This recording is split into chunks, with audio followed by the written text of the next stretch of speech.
আজকে আমি যে ফোনটা রিপেয়ার করতেছি এই ফোনটা আসছে নাটোর থেকে। কাস্টমারকে আমি জিজ্ঞাসা করছিলাম এই ফোনটার কি সমস্যা হয়েছিল। তিনি উত্তরে জানান তার এই ফোনটা ছিল সচল। তিনি সারা রাত এই ফোনটা ব্যবহার করেছেন এবং চার্জে দিয়ে ঘুমিয়ে পড়েছেন। সকালে উঠে তিনি দেখতে পান তার ফোনটা আর জীবিত নেই। ফোনের এই অকাল মৃত্যুতে তিনি অনেক টেনশনে পড়ে যান। আসলে তার শখের ফোনটি এমনভাবে নষ্ট হয়ে যাবে কল্পনাও করতে পারেনি কখনো। আমি তাকে বললাম, ভাই এই পৃথিবীতে কিছুই চিরস্থায়ী না, আর এটা তো মাত্র ফোন, এটা ইলেকট্রনিক ডিভাইস, এটা কখন কোথায় নষ্ট হবে কিভাবে কেউ বলতে পারে না। কাস্টমার আমাকে বলল আমি এই সমস্যা থেকে কিভাবে মুক্তি পেতে পারি, আমাকে একটি সঠিক রাস্তা দেখান। আমি কাস্টমারকে বললাম যেহেতু ফোনটা খুলে আমি এখনো দেখিনি তাহলে আমি বুঝতে পারতেছি না আসলে সমস্যাটা কোথায়। আপনি চাইলে ফোনটা আমাকে দিয়ে রিপেয়ার করিয়ে নিতে পারেন অথবা আপনার নিকটস্থ কোনো ভালো টেকনিশিয়ানের কাছ থেকে এই ফোনটা রিপেয়ার করে নিতে পারেন। কাস্টমার আমাকে বলল আমি আপনার মাধ্যমেই ফোনটা রিপেয়ার করে নিতে চাই, আমি কিভাবে আপনার কাছে ফোনটা পাঠাতে পারি আমাকে বলুন।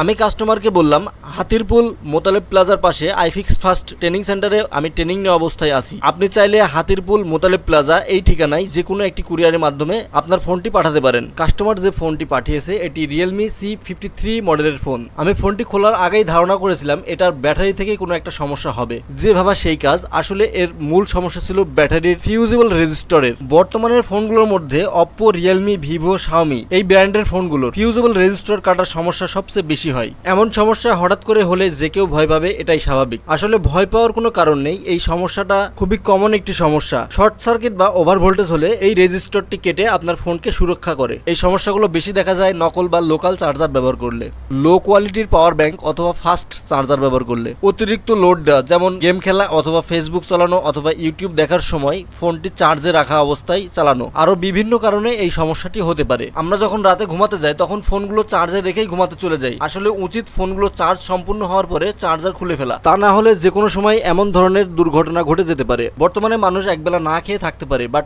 ফোন ছাড়া থাকা প্রায় অসম্ভব। বর্তমান যুগে মোবাইল ফোন আমাদের জীবনের একটা অবিচ্ছেদ্য অংশ হয়ে গেছে। শুধুমাত্র যোগাযোগ মাধ্যম নয়, এটি এখন আমাদের আবেগ, স্মৃতি আর গুরুত্বপূর্ণ ডকুমেন্টের ভান্ডার হয়ে দাঁড়িয়েছে। আমার কাস্টমার আমাকে জানিয়েছিলেন তার এই ফোনের মধ্যে অনেক ডকুমেন্ট রয়েছে যা তার জন্য অত্যন্ত জরুরি, তাই তিনি যে কোনো মূল্যে এই ফোনটাকে দ্রুত সার্ভিসিং করে পাঠিয়ে দিতে বলেছেন। কাস্টমারদের উদ্দেশ্যে আমি একটা কথাই বলতে চাই, আপনি যখন জরুরি কিছু রাখবেন অবশ্যই সেটা ড্রাইভে রাখবেন, কারণ আপনার এই ইলেকট্রনিক্স ডিভাইসটি যে কোনো সময় নষ্ট হয়ে যেতে পারে। ডকুমেন্টগুলো যদি আপনার ফোনের উপর নির্ভর করে আপনার ফোনেই রেখে দেন, সেই ক্ষেত্রে অনেক সময় আপনার ফোনের ইএমএমসি নষ্ট হয়ে গেলে অনেক বড় একটা বিপদের সম্মুখীন হতে পারেন, কারণ ইএমএমসি নষ্ট হলে সেই ফোনটাকে রিকভার করা প্রায় অসম্ভব হয়ে পড়ে। আমার এই ফোনটা রিপেয়ার করা সম্পূর্ণ হয়ে গেছে। আমি এখন সাবধানতার সাথে ব্যাকশেল এবং ক্যামেরার চতুর্পাশে গ্লু লাগাচ্ছি, যাতে গ্লু দেওয়া অতিরিক্ত না হয়ে যায়। অতিরিক্ত গ্লু দেওয়া হলে সুইচ এবং ভলিউম বাটনের নিচে চলে যেতে পারে, সেই ক্ষেত্রে ফোনটির সুইচ ভালোভাবে কাজ করবে না। ফোনে খুব সাবধানতার সাথে গ্লু লাগানো শেষে আমি চেপে চেপে ফোনটা অ্যাডজাস্ট করতেছিলাম। আমার গ্লু লাগানো শেষ এবং ফোনটা অলমোস্ট রেডি। এখন আমি ফোনটাতে রাবার দিয়ে পেঁচিয়ে রাখবো 5 থেকে 6 ঘন্টা, যাতে ফোনটাতে ভালোভাবে গ্লুটা লেগে যায়। আপনারা যারা আমাকে দিয়ে আপনার ফোন রিপেয়ার করে নিতে চান তারা আমার সাথে সরাসরি যোগাযোগ করতে পারেন।